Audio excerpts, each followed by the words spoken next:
I've seen plenty of fake bags on Vestiaire Collective just by my own amateur eye, and this is something that they should have basic knowledge of, and it's something that pops up on eBay all the time, pops up on Vestiaire Collective all the time, and it ends up scamming people. And I really do not like that about some of these platforms. They just turn a blind eye to fakes and to things that are not listed as described. Hey guys, welcome to my channel. I'm Jess.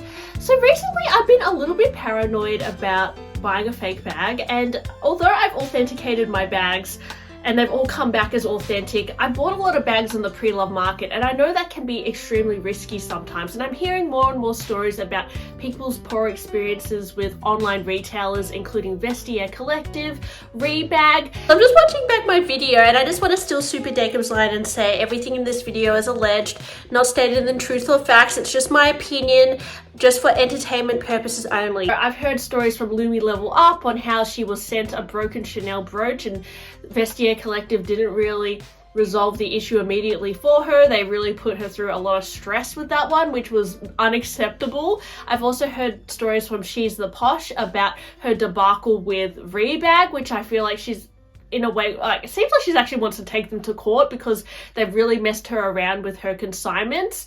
So yeah, buying pre-loved, shopping pre-loved, even consigning through these companies can be quite stressful sometimes, and it's not always a smooth process. Although there are millions of people who have had success buying, shopping pre-loved, there are things that you should be aware of as well. And also there are things that make me doubt buying pre-loved sometimes. Since hearing all these stories about Vestiaire, horror stories, especially from Lumi Level Up and Super Jacob actually, I suppose, interviewed Lumi on his own channel about her Vestiaire experience. So I'll link that video below as well.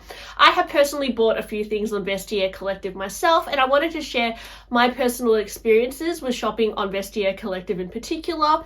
I was, after watching Super Jacob and Lumi's videos, a little bit concerned about my Believed bag. I bought this bag around the end of last year, and I did authenticate it with legit grails. I'll be completely honest, guys, I do not endorse any specific authentication company, and they did not sponsor me to talk about them or whatever, but I used legit grails and it came back as authentic. After comparing it to my other Hermes bags as well, I thought, like, it's definitely authentic just by the stitching, the way the leather feels. I have come across super fakes before, and I can tell that the leather feels weird. Something might be off with the hardware. I could tell this was a real bag, but I had this doubt in my head since hearing all these bad horror stories about Vestiaire. I'm like, gosh, like, is this real? Because imagine if I got a fake, like, and I've been just showing it on my channel, because that has totally happened to me before. I'm going to be completely honest, guys. I bought a mini Loewe puzzle bag a while back from a consignment store in Australia. I won't say who. And I unboxed it on my channel, and then on that evening I got it authenticated and it came back as fake, and I felt completely like stunned that I bought a fake bag, and there was something off about that puzzle bag. I did feel it and think, you know, there's something a bit sus about this, but I just never expected to buy a fake from a reputable consignment store. But it happened to me, and they did resolve the issue. They refunded me, I sent the bag back, so it was all good. But I do have this, like, I'm a little bit traumatized by that, because I feel like, what if, like, any of my bags are fake and I've just been sharing them on my channel? Like, can you imagine? So I got this authenticated again by Real Authentication, and they also said it's authentic. So I don't know if I should do more authentication, because, like, I'm just very paranoid lately about buying a fake by accident, and I know that a lot of people are paranoid about that, and it's sometimes hard to know, right, unless you buy it from the store. But should we really encourage just buying from the store? We shouldn't necessarily discourage people from buying pre-loved either, because buying pre-loved is a lot more sustainable, for one thing. It's also a lot more affordable in many cases. I mean, if I bought this from the Hermes boutique or something similar, it would have cost me over 12,000 Australian dollars, but I got it for 4,000. So, I mean, for my life, it's better for me to buy pre-loved. I mean, for my life, it's probably better if I don't buy any bag. You know what I'm saying, guys? Like, pre-loved, it opens up a lot more options, and you're able to get a better quality product than buying from the store, because, you know, a lot of the bags in the stores these days are not the quality that they used to be. So why should you buy from the store when you've got a giant catalog of pre-loved bags to choose from? So it gets hard, you know, tossing up between whether it's worth buying pre-loved. And you do have this like thought in your head, like, oh my gosh, what if I accidentally bought a fake bag? Like, I still feel like that. And sometimes if I'm scared, if one of my bags feels dodgy, I just authenticate it again and it's real. So I've literally authenticated all my bags multiple times and they're all real. Well, they've come back authentic. But you know, you always have this little doubt, right? Do you guys struggle with that as well, you guys who buy pre-loved? Because there's nothing worse than the feeling of buying a fake. Lumi Level Up situation with Vestiaire, she didn't buy a fake, but I will say that the customer service was not up to scratch. And it made me think, like, what if I authenticated this yesterday and it came back as fake? How would Vestiaire handle that situation? Would they believe me? Would they give me a refund for this bag? Like, what would they actually do? Would they take the bag back and then relist it on their website? Because it seems like I've heard stories of Vestiaire actually doing this, where people complain that they bought a fake bag and they send it back and it ends up being fake, and then Vestiaire just really relist it, which I think is completely negligent. And I've seen this a lot on eBay as well. Unfortunately, they're not able to authenticate bags themselves. I don't completely trust their in-house authentication, but that's a whole different topic. But their customer service is not good either, to be honest. I've had a lot of experiences with eBay where I've been trying to resolve an issue and they just don't know what they're doing, and they don't really, it's very slow. And I find that like on Vestiaire as well, it's also very slow. I did have an experience on Vestiaire once where I purchased a Paris Bombay bag, which I've been talking about a lot, but it's this gorgeous little Hermes bag. But when I zoomed up on the picture of this bag, it looks like the zipper had been replaced, and that is something that I hadn't noticed previously. I kind of just impulse bought it, and then I talked to the seller and he's like, let me investigate more. And then I spoke to Vestiaire and like, please cancel my transaction because it looks like this bag is got like spare parts on it that I didn't realize. Like, can you please cancel my transaction? And Vestiaire is like, no, we can't do anything. But I was trying to argue that it's not authentic. Like, there are parts of this bag that are not authentic on it, so you can't let this transaction go through. And they were not helpful at all. Vestiaire customer service was not helpful at all with this situation.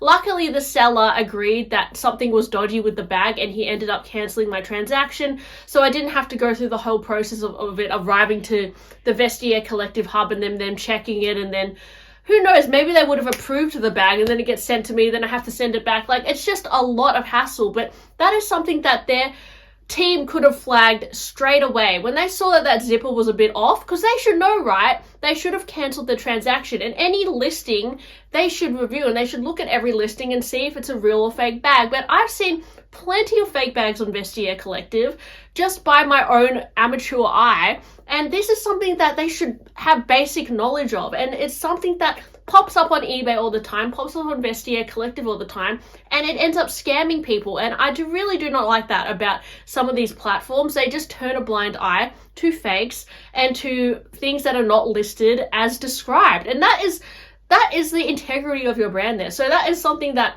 makes me not trust Vestiaire. But with every pre-loved platform, there's always going to be some hidden gems in there, right? So I have found quite a few gems on Vestiaire Collective, including like my omnibus bag, which I bought from Hong Kong. That was a really smooth transaction, and the seller was really lovely. They, had good communication with me and everything, and they were really reasonable. So, that had nothing to do with Vestiaire. That was, the seller was really good. And then I also bought my omnibus bag. This is a Paloneer bag from Vestiaire. Ended up being a really good deal. Again, the seller was really reasonable with me and spoke to me and everything, because I always message the seller before making a purchase, just in case like they're not in town and they're not there to send the bag. So I always message the seller first just to check if they're like active on their account. And I ended up sending this to Hermes, and they spied it for me and they restored it, so it's authentic, I'm going to assume, because Hermes worked on it. So I feel like definitely all my bags I've bought from Vestiaire are authentic, but I would be really worried that if I did buy a fake on Vestiaire, because there are fakes on there, how they would resolve the issue and how proactive they would be in helping assist with my transaction, because it just seems like other YouTubers have had a lot of struggle with that, including Lumi with some of her defective items that she's bought from Vestiaire. They haven't really resolved the issue properly and taken ownership of some of these issues. So I would love to know, guys, like, have you had bad experience from any specific store or something like that? Because honestly, it's good to be transparent. And although I know I don't like to drag down small business, like these small consignment stores, because mistakes happen. Like, we have to understand that mistakes happen, but it's all about how they resolve the issue. If they don't take ownership of their mistake, then I don't think they should be trusted, because you end up getting scammed, losing thousands of dollars, or, you know, having a fake unknowingly, and because they didn't check it properly. You know, this is things that are real issues in the pre-loved market. And I feel like in the future, these platforms really need to develop their customer service more, so we don't have this fear of buying a fake or buying something that is not in as described condition, right? So anyways, I just wanted to share those thoughts with you today, and my fear sometimes with buying pre-loved. Now, that being said, I probably will still shop pre-loved, especially for like Birkins and Kellys, because they are not easy to come by in the store, and I don't really have the financial means to spend double, triple the amount of a bag to unlock a bag kind of thing. And I understand it's very competitive in Australia as well, so I'm happy to pay a premium to buy a Birkin or Kelly. But I'll definitely buy it from somewhere with a good reputation. I'll read a lot of reviews, and yeah, we'll see, guys. I'm not going to buy Birkin or Kelly anytime soon, but definitely I'm not completely turned off buying pre-loved, but you have to take it with a grain of salt. You can't be completely blind when you go in. If you can shop locally, that's always better, because you can physically go to the location. I always find that I feel more comfortable to shop at consignment stores, which are like, I can go there and I can look at the bag. And similarly with consigning my bag, I feel a lot more comfortable to drop my bags off than to send them off in the mail where they may be lost and misplaced, right? So anyways, let me know, guys, your experiences with buying pre-loved or with Vestiaire Collective in particular. Would love to spread awareness about this so they can improve on their customer service, because it seems like they've been a bit dodgy lately. So anyways, thanks for watching, and I'll talk to you guys on my next one. Bye!